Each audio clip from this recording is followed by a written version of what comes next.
Good morning, everyone. How are you guys? Welcome to 21st December, and we have reached the weekend again and again. And we start from the weekday, that is Monday, and reach Saturday. So Saturday again. And what do we do on Saturday? We do our daily decodes, and most importantly, we do revisions and PYQs. First of all, good morning to everyone. I hope audio and video is clear to everyone. And sorry for the delay. I think we are, a little bit of delay happened.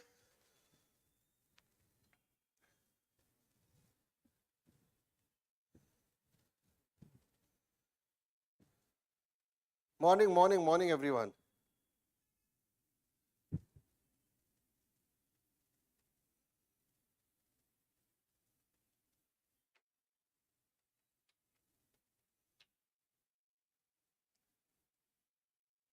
So I think audio and video is clear to everyone. Let's move to the news. Some important news coming from the world of news, geopolitical affairs and national affairs. But before we move towards that, the thought for the day is I can accept failure. Everyone fails at something, but I can't accept not trying. This was said by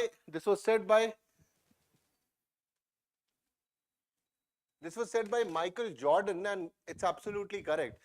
So obviously, definitely Michael Jordan is the greatest.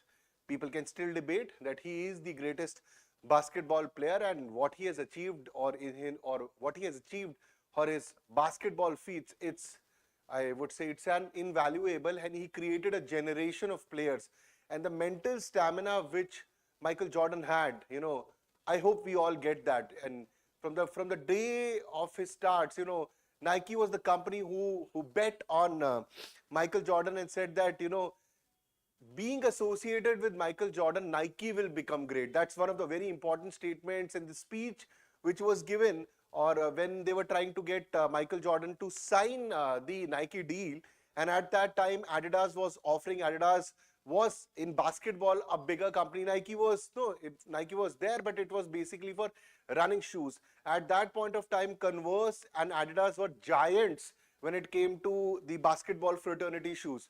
But see, where is Nike? And talk about that Jordan shoes which every one of us wants. So that legacy was created by Michael Jordan. And this legacy is created because he kept on trying, he kept on trying, he kept on trying, keep winning, keep winning. And same goes for us. Failure is part of the success. Failure will come. You cannot be successful every time. It is not possible that every battle you will win.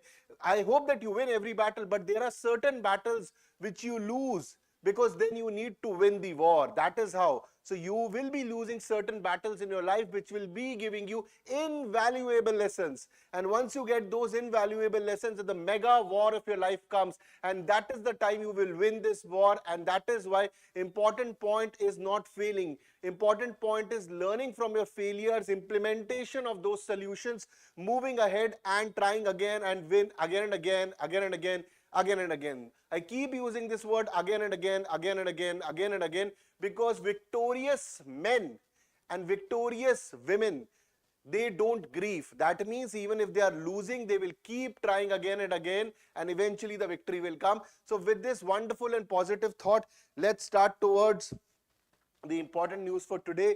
And I hope you did like the thought for the day, which we have just discussed. So before I move forward, OGB 2026 batch is starting on 2nd January 2025 under the guidance of Vinay Sir, founder director of Insights IAS.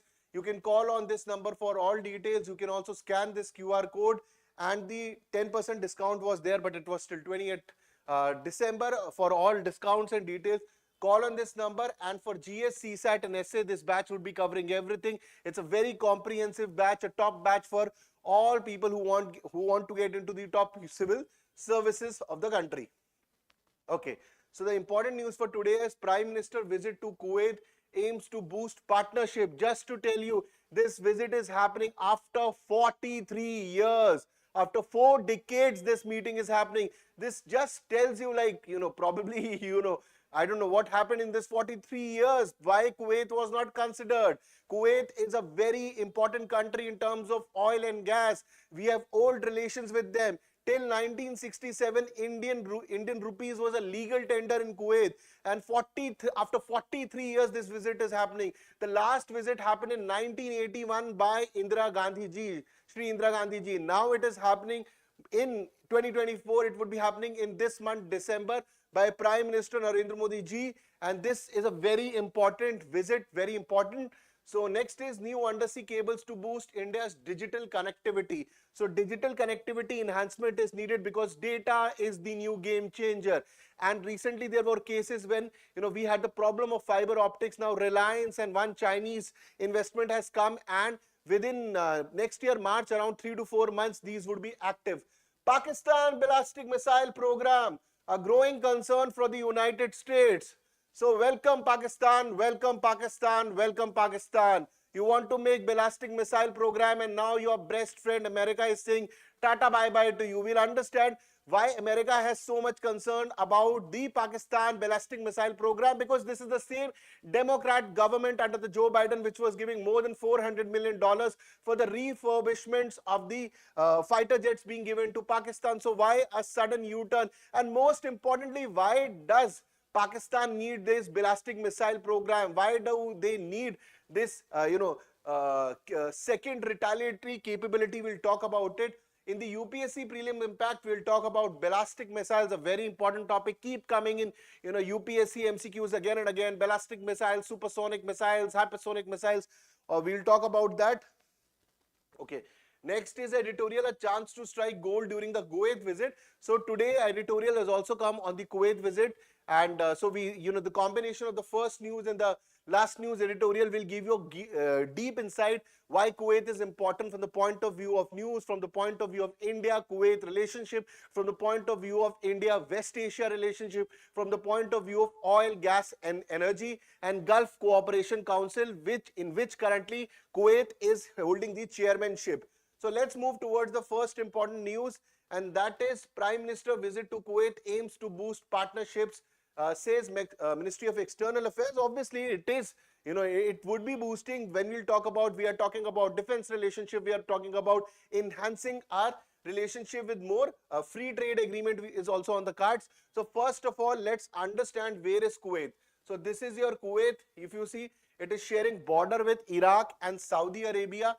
The capital of Kuwait is called Kuwait City. Okay, it's called Kuwait City. These terms, wherever the Prime Minister is going, External Affairs Minister is going, all these cities and these countries become very important. Their neighboring countries become important. And if there is a Gulf, if there is a sea, if there is a it is linked to a high sea or ocean, those oceans also become important. If you see the entire 2024, most importantly, the major areas, Russia, Ukraine, and this entire Middle East has been in the news. Apart from that, Prime Minister has traveled to Nigeria, Guyana, Russia, Rio de Janeiro for the G20 summit. So all these have been pretty much in the news. So your geography in terms of mapping of these areas should be top notch, and then only it will be helping you in your coming examinations. So if you see, this is your Kuwait, this is your Saudi Arabia, Iraq and Saudi Arabia sharing border, and rest important countries in this entire area. Persian Gulf is there, Gulf of Oman is there. So if you see Bahrain, Qatar, United Arab Emirates, Dubai, Muscat, Oman I mean to say. So Muscat is in Oman. So in this context, all these places are very important. Okay. And if you want to see what is the capital of Kuwait, this is the capital of Kuwait called Kuwait City. Kuwait City is the capital. So Trump told to EU to purchase more oils, if not tariff will be imposed. Yes, the Trump has given that statement. Trump has also said earlier that if the NATO is not changing its NATO, all the countries in NATO, if they are not putting their budget, the equal representation of the budget is not happening by, then there would be, US would not be putting their budget in that. So Trump is very clear what it wants. Okay. So in this context, moving forward into this, first Indian Prime Minister to visit Kuwait after 43 years. Last visit 1981 by Indira Gandhi ji. So after Indira Gandhi ji, so many prime ministers have gone and come. Now it is the Prime Minister Modi ji which is going. So it's a 2-day visit to Kuwait, which marks the first visit by Indian Prime Minister to Gulf nation in over 4 decades, reflecting the importance of bilateral relationship. Obviously, the relationship was already there, Now we are understanding the importance of relationship. Recently we did an editorial regarding the mineral resources which India need from the point of view of semiconductors to different industries. And oil and gas is very important. There is no doubt about it. India imports 85% of its oil and gas needs from outside. UAE has the strategic oil reserves in India, and this is what we are expecting from Kuwait and many other countries, that you can put strategic reserves in India. So India is trying, to have very good relationship with Middle East, because we would be needing oil and gas as India moves from fifth largest economy to the aim of third largest economy. As we expand our infrastructure, as we expand our roads, we would be needing oil and gas, from electricity to infrastructure and various other needs which are dependent on this oil and gas, and that becomes very important. And it is not only that we are working on oil and gas with Kuwait, we're also working for defense partnership, because India, as it is growing, we are trying to have multiple ways of relationship, not just buying oil and gas. So we would be strengthening defense and trade ties, engaging with the Indian community. A huge amount of Indian community stays in Kuwait.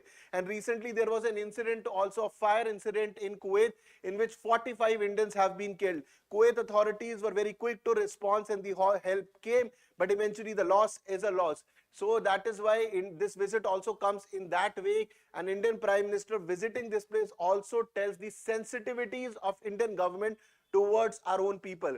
So engaging with the Indian community, including a visit to the Indian Labour Camp, participation in the opening ceremony of the Gulf Cup football tournament will also happen. Okay. So why do you think, everyone in the comment section, why do you think we lost, somewhere in between for 43 years? What happened? Like, is the policy change, or there is no political will, or Kuwait was just not important? What do you think? Just answer in the comment section. I would want to know your views. So bilateral investment treaty and defense cooperation pact is on the card. Discussion will happen, so that an investment treaty the free trade agreement is also on the card. Defense cooperation is also on the cards. Obviously, if the agreement happens, we'll get to know. Bilateral document, the visit is expected to result in signing of several documents aimed at enhancing cooperation. Multiple cooperation and enhancement will definitely happen. The country's top man, the Prime Minister, is going. The top leader is going in terms of the executive power and everything. I'm very sure certain good things will come out of this visit. So India and GCC Free Trade Pact. So negotiation for a free trade agreement between India and Gulf Cooperation Council are ongoing, signaling India's commitment to deepening economic engagement with Gulf region. Now, Gulf Cooperation Council is very important. We have a trade of more than $180 billion with this GCC. More than $180 billion. The trade with America is around more than $120 billion. The trade with China is around $118 billion. And the trade with GCC is more than $180 billion. So this group is very important for us. In this context of free trade agreement, we'll go places. And that is why when I said, the top head, no, I'm not saying polity-wise top head, obviously that way, so the president will become, I mean to say, the representation of the government in taking those executive decisions I'm talking about, headed by, Prime Minister heading the Council of Ministers and everything, just to clear that if some, questions arises. So Kuwait role as GCC chair. Kuwait currently holds chairmanship of the GCC influence. So since they are holding the chairmanship of GCC, and many important countries are there, Saudi is there, UAE, Bahrain, Oman, Qatar, Kuwait. With many of countries, India has a very good relationship with specifically Saudi Arabia and UAE. And since Kuwait is holding the chairmanship and we are looking for the free trade agreement with GCC, a strong relationship with Kuwait will help us. Kuwait will definitely can put in words, and I'm not saying Kuwait will make sure that the free trade agreement happens. Obviously, then GCC is represented by many countries. Everyone has a vote in it. Everyone has a say in it. But some countries on your side always helps. Okay. So the trade volume with GCC. So we currently India's trade with GCC is around reached $184 billion. I told you more than $180 billion. And in financial year 2022 to 2023. So obviously by now it should be increased only, because this happened just after the COVID. So in this context, the focus of the Prime Minister would also be on Indian diaspora, focus on the worker welfare, which comes in the context of the recent incident which happened. So Prime Minister will visit labor camp in Kuwait, underlines the Indian government priority in safeguarding welfare of Indian workers abroad. And in the last many incidents which we have seen is that whenever any mishap incident happens or the Indian labor is in some kind of problem or issue, the Prime Minister or ministers have gone to resolve the issues. Recognition of the Indian contributions. The visit seeks to highlight contribution of Indian contributions to the Kuwait development, and there is no doubt about that. Even Kuwait understands that. So this was that fire incident Mangaf which I was talking about, which claimed the life of 45 Indians. The government attention to this tragedy underscores the commitment to safety and well-being of all Indian workers there. So strategic implications. Strategic implication is, first of all, this is a new chapter, the rise of a new chapter, because this is happening after 43 years, the India going back. And it's not that we did not have relationship with Kuwait, we always had, but this would be strengthening the top head or the top man from the country in the terms of Prime Minister going there, visiting, and certain agreements are expected out of it, and it will reinvigorate, it will reinforce the relationship which was already existing. Okay, so existing partnership would get more vigor and energy. Shared values and future partnership. The visit aims to reinforce shared values, dynamic partnership between the two countries in the context of this Middle East, where multiple visits have also happened by the top diplomats and MEA earlier. Now moving to the second important news, that is new undersea cables to boost India's digital connectivity.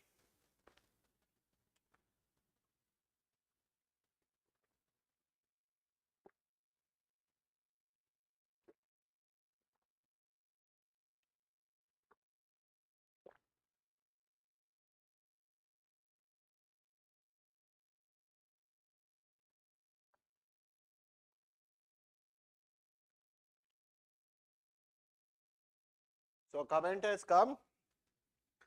I think the previous government was being lagged with a diplomatic focus and strategic priorities. It seems like that only, for the last 40 years.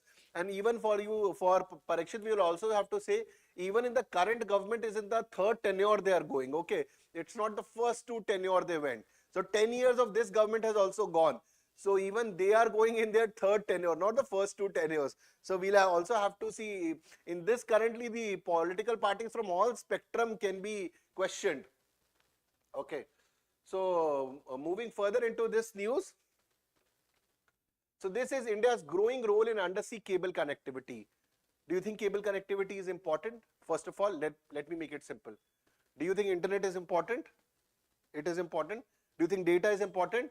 You're reading a book, you have data in front of you. If I remove it, data is gone. So again, so there's a student here sitting, I'm just asking them and asking you again, do you think data is important? Do you think these slides are important? Do you think the data from which I am reading, this internet connectivity, so that so many students who are watching this lecture and I am delivering this lecture, and this kind of combination is having where we are using internet, do you think this is important? Do you think world connected through internet is important? Do you think that the Indian security forces, armed forces, ISRO, DRDO, the top organizations, stock exchange, critical infrastructure, nuclear power plants, metros and everything which uses internet for the connectivity, do you think these internet, this data is important? It's not 100%. I would say it's 1000% very important. And that is why it categorically becomes very important and pertinent that we have our cables which carry this data, over the internet, so that we don't have any problem. Recently, there was a case in, if you read that in Europe, some major, these internet cables, fiber cables were cut, and they were saying that probably Russia or China might have done this. Because tomorrow's battle is all about information warfare. Tomorrow's battle is about who controls information. Tomorrow's battle is about who controls data. It is good that we have conventional weapons because they act as a deterrent from nuclear power plant, nuclear missiles to ballistic missiles to hypersonic missiles to tanks to radars to guns, the standard system of conventional warfare. But this is the new generation of warfare. Who will control data? Who will control information? Because at the time of war, at a time of skirmish, if you are disconnected, if you're out of the grid, if you don't know what is happening, you have already lost the battle. And that is why this news becomes very important from the security point of view, from the strategic autonomy point of view. These words are very important when we use it. Strategic autonomy. Please get this in your brains, please get this in your heads, that India and most of the countries in the world which want to rise, they'll keep using this word, strategic strategic autonomy, that what is important for India, what is important from India, from geopolitical context, from the context of economy, warfare, from the context of defense, exercises, socio-political needs, everything. We need to have a strategic autonomy. What would be important for India, that would be decided and that would be done, period, full stop. Okay, so in this context, if we move forward with data using year on year, India's undersea cable network is growing, and there are two important networks we'll talk about which are very important from prelims point of view. First is India Asia Express, which will connect Mumbai and China towards your Thailand, Malaysia in Asia. So Chennai and Mumbai with Singapore, Thailand, Malaysia. And now just understand, Singapore is how important, semiconductor deals happening with semiconductor.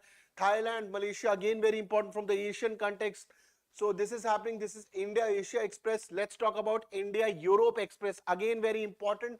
Links India with France, Greece, Saudi Arabia, Egypt, Djibouti, Europe and West Asia. So India's connection with India, West Asia, Europe. Just imagine, India, West Asia, Europe. We are talking about India, Middle East economic corridor. Okay, India, Middle East, Europe economic corridor. So that economic corridor from the trade point of view is important. But similarly, the connection of your internet, the cables is also very important, so that data keep flowing. So India, Middle East and Europe. Just see what is happening in Middle East. We just covered important news on Kuwait. Middle East is important, Iran is important, Israel is important. Lot of investment of India has happened in Chabahar airport. Lot of investment and trade is where with GCC, more than $180 billion. So in this context, this is very important that the data keep moving, confidently and without any hiccup. Similarly, Europe, France is very important, Europe is very important. So in this context, India Europe Express connecting India with France, Greece, Saudi Arabia, Egypt and Djibouti in Europe and West Asia becomes pertinent, important, and without any doubt will take the our collaboration places. So these cables, they would be over 15,000 kilometers in length and are owned by Reliance Jio with strategic investment from China Mobile. Now this China Mobile we might need to think about, that they've also invested, but the good part is that Reliance is there, which is an Indian company. Launch timeline, both systems are expected to become operational within next 3 months. So by March they would be there, and that's the good part. By March they would be there giving us better bandwidth. Okay, and they are also known as new submarine cable system. The word which will come in your UPSC prelims is that submarine cable system. Submarine cable system. Submarine cable system. Which are the two important submarine cable system? India Asia Express, India Europe Express. India Asia Express, India Europe Express. Asia Express is which? The Mumbai, China getting connected to Singapore, Malaysia and Thailand. India Europe Express is one which would connect India with France, Greece, Saudi Arabia. So basically Europe and West Asia. Egypt and Djibouti also included in that. So strategic implication, so enhances India's internet link with Asia and Europe. First is very clear. Adds India's growing digital infrastructure and rising data consumption as the country grows. I think if I have the correct number, we have more than 720 million active internet users. Probably it might have increased. This is the last data which I saw. More than 700 million active internet users, and it is increasing like anything. So if the internet consumption is increasing, if the data consumption is increasing, more speed is required. Hence these submarine cable networks becomes very important for all of us. So geopolitical and security ambition, the cable bolsters India's defense strategy by ensuring resilience against physical damage and cyber attacks, and it also shows a strategic autonomy point of view. Okay. So India is taking a proactive stance in Bay of Bengal and South China Sea region to emerge as a key player in the maritime cable network domain. The role of undersea cable is critical for India's digital sovereignty, strategic autonomy. I've already explained to you when we started the lecture what is strategic autonomy, why, so that India is not dependent on other countries. And India is also participating in the International Advisory for Submarine Cable Resilience. See, when you become part of these international cohesion groups or international groups which are working on, say, from climate change to this cable resilience and everything, you get a say. And all these big organizations, they define standards, and then they will make it that XYZ is mandatory for the entire world. So when India becomes part of it, then you will be one of the persons who would be deciding those guidelines. And when you are deciding those guidelines, India will also make sure that whatever guidelines are coming, they are also in the interest of India. Okay.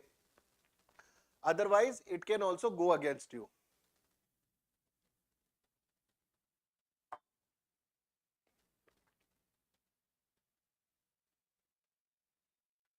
Okay. So recent challenges and development, cable disruption. So recently, around March, 3 cable connecting to India to West Asia and Europe were disrupted, temporarily impacting international bandwidth. So, and that was the learning idea. So this is June 2024 it happened.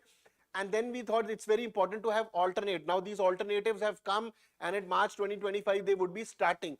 But when this incident happened, we had alternative routes. So alternative routes and data centers within India mitigated the disruptions, but that did not. So this was more in a proactive way also, that we could have used this, but we are also working on new cable system, submarine cable system, so that in future, if any skirmish war or any kind of situation happens which might go against India, we have these cable routes. Okay. So Bangladesh bandwidth plans on hold. So there was a news that Bangladesh was planning to give more bandwidth to Northeast. Under Sheikh Hasina, this deal was almost done, but 5th August 2024, she was ousted. And after that, Muhammad Yunus government, you know what he thinks about India, what is his thought process. And he's a weak leader. Okay, he's a very weak leader. And he is, pro-extremist, which we can see. All the extremist leaders of BNP, all the extremist leaders of Jamaat-e-Islami are on ground. And what is happening in Bangladesh, we have spoken a lot on Bangladesh, so I'll not get into that. So it was expected that, his anti-Indian stand will continue. So in this way, Bangladesh recently paused plan to sell internet bandwidth to Northeast India. And this is a very, I'll say foolish step, because if they would have sold, they would have made money. Their economy is down to some 15 or 20 billion dollars, some amount of this, which 15 to 20 billion dollars of forex, which might run for 1 to 2 months. So they are losing money. Now they don't even have electricity. Adani has stopped the electricity. They want to get the electricity from Nepal. But just tell me, how would you get electricity from Nepal? It will come flying. It can't come flying. No, it will come through Indian route only. So you need brains and obviously a little bit of cognitive attitude to understand. So right now, Bangladesh cognitive attitude is only doing revolt and this revolutions. So if you keep doing this revolution and agitations and killing the minority, obviously you cannot focus on goals. So there was a good opportunity to make money, but Bangladesh, as you know, they did not. So, there's a blessing in disguise since Bangladesh did it. Obviously, we'll be working on our own. So currently, limited impact for India, because we have fiber networks on Power Grid Corporation of India transmission line, which are supplying. So we will also be able to find some other routes. Just give us some more time, and the solution for this would also come in coming days. So what do you think about this Bangladesh?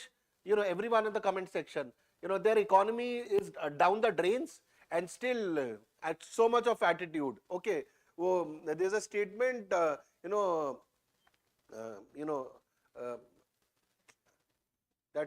it's in Hindi, so I'll not use it. But they've become ghamandi. They are very proud of themselves and without any substance. Okay, but anyways, let's go to this undersea cable PYQ. India Asia Express connects Chennai and Mumbai with Europe. Okay, India recently takes a leading role in discussion with submarine cable resilience. Northeast relies solely. So first statement is wrong. Third statement is wrong first, because India Asia Express is not connecting with Europe. Now that is Chennai and Mumbai connected with Singapore, Thailand and Malaysia. And Northeast India relies solely on undersea cables. No, that Power Corporation is there. So second statement is correct, and 1 and 3 are wrong. So moving forward, integrated GS and CSAT program is starting on 6th January 2025. This is focusing on the prelims 2025. And for all details, you can also scan this code, and Aditya sir and Sudeep sir would be there. And this is the prices. And for all details, you can also scan those QR codes or call on the numbers when we were talking about OGP 2020, OGP batch of 2026. So you can also see that. Next is your Pakistan ballistic missile program, emerging threat to US White House. So Pakistan ballistic missile program, their best friend America seems to be best friend, is saying that this is a threat. So good part that they have realized that this is a threat. Okay. So moving, first of all, what is a ballistic missile? So it's a rocket propelled self-guided strategic weapon. So if I make a, let me just show, if this is the path, if I take a graph, so this is a ballistic missile's path. It's like a projectile motion. It will go out of the atmosphere and, first it would be launched, it will go out of the atmosphere and then re-enter the atmosphere and go to the intended target and destroy. So it is rocket propelled self-guided strategic weapon, and this is the ballistic trajectory it follows. And payload, the payload can be anything. For example, it can carry nuclear, chemical, biological, or the conventional warfare. So it's powered initially by rocket or series of rocket in stages. So you can say there are three major stages to it. I'll show you which are those three stages. Follow unpowered trajectory, arches upward before descending to reach its intended target. They can carry conventional high explosives as well as chemical, biological, or nuclear munitions. They can be launched from aircraft, ships, submarines, land silos. So land, sea, air, from anywhere it can be launched. So from your fighters to aircraft to ships to submarine, mobile platforms. So it can be launched from anywhere. So this is these are the, ballistic missiles which India has. So this is your Prahar, then BrahMos, Prithvi, Agni-1. Agni-1 has a range of more than 700 kilometers. Nirbhaya, Agni-2 more than 2000 kilometers. Agni-3 more than 3200 kilometers. Agni-4 3500. Then we have Agni-5 which has a range more than 5000 kilometers. Intercontinental ballistic missile. We are working on the 6th iteration also of this. Okay. And this is the three stages I am talking about. This is the first stage of ballistic missile, boost phase. Second is the mid-course phase. Here you see that it goes out of the atmosphere and this is re-entering the atmosphere, and this is the terminal phase. So 1, 2 and 3. So first is your boost phase, second is your mid-course phase, and third is your terminal phase. So this can also be asked in your prelims questions or MCQ. Okay. Now coming to the news. So Pakistan advancement in long-range missile technology are growing concerns for the Americans. Okay, Americans are saying that they are trying to get this technology, working on it, and they have put sanctions on this. So before we understand this news, first you need to understand that why Pakistan needs this technology, why they want this ballistic missile program, what is the need for it. So before that, you need to understand what has exactly happened. So first of all, China has invested in Gwadar. Okay, China has invested in Gwadar. So around 60 to around 50 to 60 billion dollar of investment was expected in Gwadar in this port. So which will come through CPEC. CPEC is part of BRI, China Pakistan Economic Corridor, which is part of BRI, Belt and Road Initiative. First part. Second part is that out of those around 50 to 60 billion dollar or more than 60 billion dollar, around 20 to 30 billion dollars have already been invested, and nothing good is coming out of it. And the investment has gone, but most of the investment, Pakistani people, these militant generals, they have eaten it, and the revenue which was expected out of this Gwadar port, nothing is coming. Just imagine who will come to this port and dock their ships and take their goods from Pakistan towards China, because so many militant attacks are happening. Taliban, Balochistanis are killing Pakistani army like anything and taking your goods and everything from this place, which is very dangerous. Most of the countries are not interested in doing it. So they probably might follow Strait of Malacca or from some other route they will come. So the investment which was done by China, nothing came. Now China was becoming very aggressive about it, and eventually Pakistan said that you can use this as a military port and everything. So as usual, China became very happy that we've got Ham and Tota for 99 years, and also now Gwadar is also there. So if we want the encirclement strategy for India, that string of pearls, it will make sense. But with the same thing, they also said to China, okay, sir, we are ready to give this, but you give us this. So what did they ask? They asked for this. Sir, we want the second strike capability.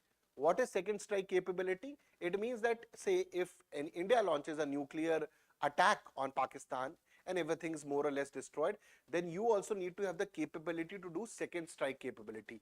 And this is done by nuclear submarines. Okay, nuclear submarines carrying nuclear weapons. Pakistan does not have a nuclear submarines, and they don't have a second strike capability. So they went to China and asked. So China said absolutely no, And absolutely this did not happen. And if you talk about any missile program of China, any missile program of Pakistan, these all missiles have basically been taken from China. Pakistan does not have capabilities. So for example, the missile is Ding Zong 2. So it will come to Pakistan. Pakistan will paint it and will make it Babar, or it will make some other name to it, Zaheen 2.0. That is what they will. So if you remove that paint, you will get to know this was Xiong 2.0, Xiong 3.0. So these are only Chinese missiles which used to come to Pakistan. So their entire program, if Pakistan had a military complex, we would have known it. So they are more or less coming from China only. So they wanted the second strike capability, they said, and they started making on their own. And why do they want second strike capability? Because India already has. So India has from their India has nuclear submarines, more than like third one is also already on the cards, it's coming. So we have nuclear submarines which have this second strike capability. I have discussed earlier also about dead hand protocol, that even if India's entire India is demolished, the operational command is demolished, the dead hand protocol will automatically work and the weapons will go away, weapons will fly and destroy the countries which had attacked us. So we also have dead hand protocol, and all this is indigenous technology, and that was why Pakistan wanted this second strike capability, and that is why they were working on this ballistic missile program. And now Americans are saying that if you are able to make this program, first is that there is a threat to South Asia, Southeast Asia, and then to America. Major problem Americans is that if Pakistan is able to make this technology, like the nuclear technology, nuclear bombs technology which they have given to North Koreans, they might even start selling this technology to other countries, and the entire area would be in chaos again. So this is what they want. This was the background story which I wanted to give, because the news in the Hindu was not talking about the background story. So I hope you understand what is the background story. And the other problem why they want is that, this is Pakistan. Okay, so if you see Pakistan, it's a very narrow part. So they always have a threat that the India will one day attack us and divide us into two Pakistani parts. So they wanted to expand. So they thought that we will take J&K, this will get expanded, and we'll take some part of Punjab, and the expansion territory of Pakistan will happen. But that is not happening, because Khalistan they are trying to revive, but it's a dead movement. Nothing great is happening except somewhere in Canada and Trudeau. So Khalistan might get created there. And what they tried in J&K, 370 has been removed. Amit Shah is telling the terrorism in J&K is almost over. We are almost on the last leg. So all these two things are not working. That is why now looking for second strike capability. And now what America has said, that is clear to everyone. So US imposed sanction on 4 Pakistani entities, that is National Development Complex, Akhtar & Son, Affiliates International, and Rockside Enterprises, 4.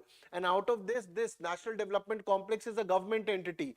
Now this is the first time a government entity has been sanctioned. Prior to this, many other non-government entities have been done. So this is the first instance on a Pakistani state-owned enterprise tied to a missile development program.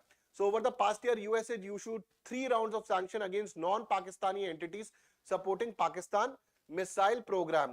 The most recent sanction directly target Pakistan entities, and this is a huge amount of pressure being created on Pakistan. And again, their media is going, kaise kar sakte ho aap hamare mulk ke saath aise. So this is how Pakistani media always starts, that how can you do this against our peaceful, loving country? Everybody knows how peaceful you are, how loving you are. Everybody knows what kind of militant attacks happens, and how you were trying to use Champions Trophy, taking it to Pakistan occupied Kashmir, until unless you got a belt treatment from ICC. And now India has also moved out of the Champions Trophy in Pakistan, and now they say that we will also not come to play to India. Very good, don't come. It's a huge loss to you. You used to make a good amount of money. India is not dependent on Pakistan for money, right? You guys are dependent on the ICC and everything. So the Biden administration is committed to maintaining pressure on Pakistan to deter further development of long-range missile systems. Simultaneously, US will seek diplomatic resolution. And more problem is that if they get this technology, they will start selling to Middle East countries, Syria, Lebanon, Hezbollah, Hamas, Houthi, North Korea. That's the problem with them.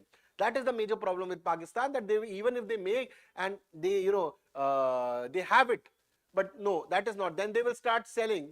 First of all, they get it from here and there, and then they will start selling. That's the same thing which happened with their nuclear missiles and everything. The technology was given by Mr. A.Q. Khan to North Korea also. Okay. So this is a potential global threat. I've already discussed with all this with you.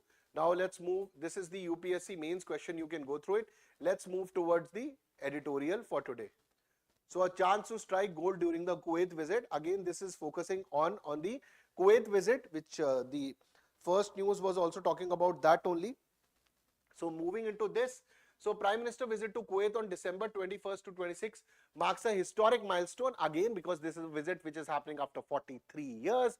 The last visit happened in 1981 by Srimati Indira Gandhi, the late Prime Minister of the country, and after that more than 4 decades have gone. So we can rekindle the relationship, we can reinvigorate the relationship, reinforce the strengthening of it.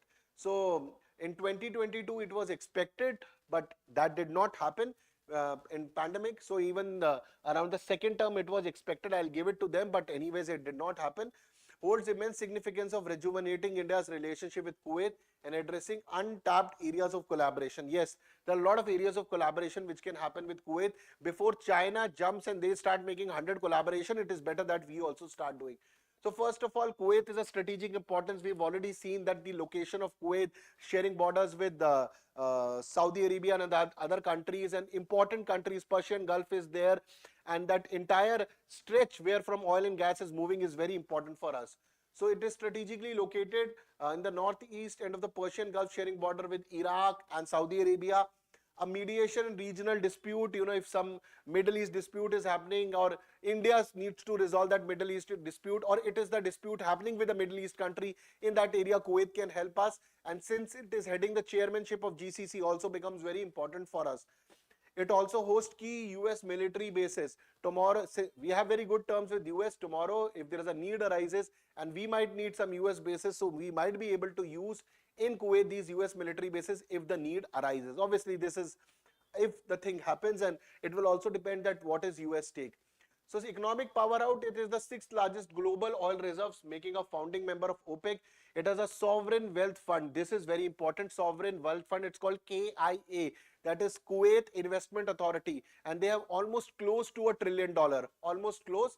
It is around $924 billion. So once they make $1,000 billion, that will become your $1 trillion. So I'm saying close to it, but more than $900 billion, and huge amount of investment of this sovereign wealth fund can happen in India. They've already invested a good amount of money, I think more than around $10 billion in India indirectly. So it's the 4th largest globally, this sovereign wealth fund. So India-Kuwait relationship, a strong foundation, historical and cultural ties. So we have diplomatic relation with Kuwait in 1961, and most importantly, I told you, Indian rupee was a legal tender in Kuwait until 1961. And India was one of the first countries which were talking to Kuwait after it got independence. So very old relationship. In between, around for 40 years, the relationship, the visits were not happening. Okay, so trade, if you see, India is among Kuwait's top trading partner with $10 billion in bilateral trade during financial year 2023 and 2024. $10 billion is very less. Russia, which is so far we are having a trade of $66 billion. We need to increase the trade with Kuwait. It is very important. $10 billion in today's times is very less. Kuwait supplies 3% of India's energy need, and it is India's 6th largest crude supplier. KIA has invested indirectly over $10 billion in India. So they are very, they're very sure about India's investment. They know India will grow, and India is a very important country in the context of China, Asia. So these countries are very bullish about India, that we would be, investing in India. So this trade needs to increase.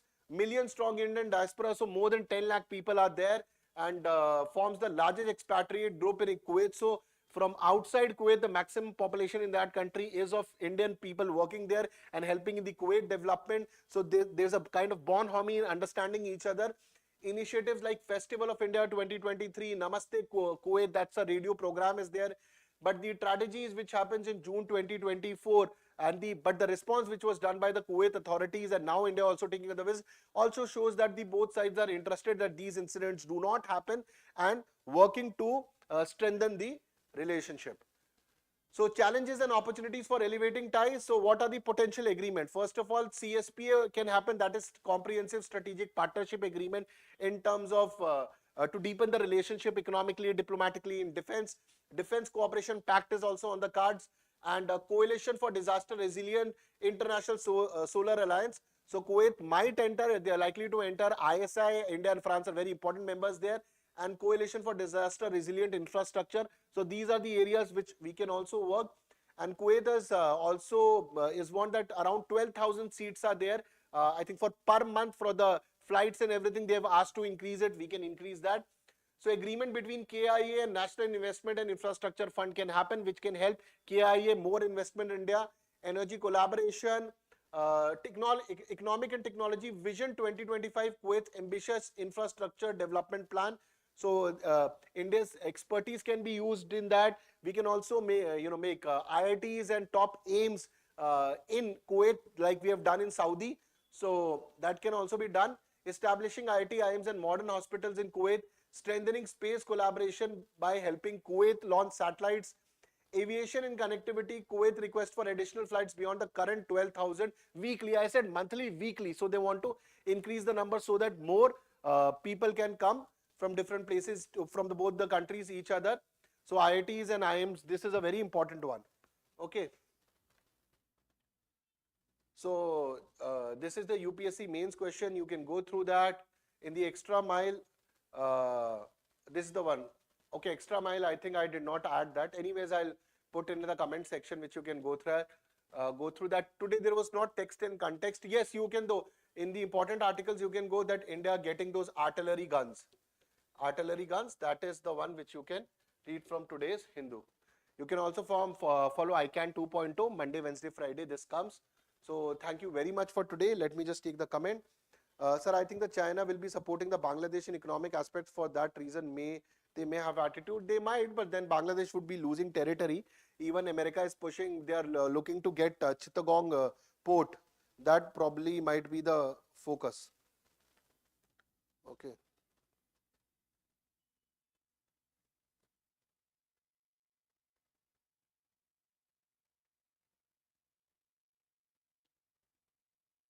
Okay. So like we had the IIT Delhi in the Abu Dhabi campus, similarly we can also do in Kuwait. So guys, thank you very much. Jai Hind. Please like the session, share the session, and please press the bell icon. And you might have seen those two videos. Beyond the Headlines is coming. It's a wonderful podcast which we have started with Vinay sir. First topic we are talking about is nepotism. I think it will be released today evening or tomorrow. Please share it with your friends. Please go through it and please give your valuable comments. Thank you very much and Jai Hind. See you soon.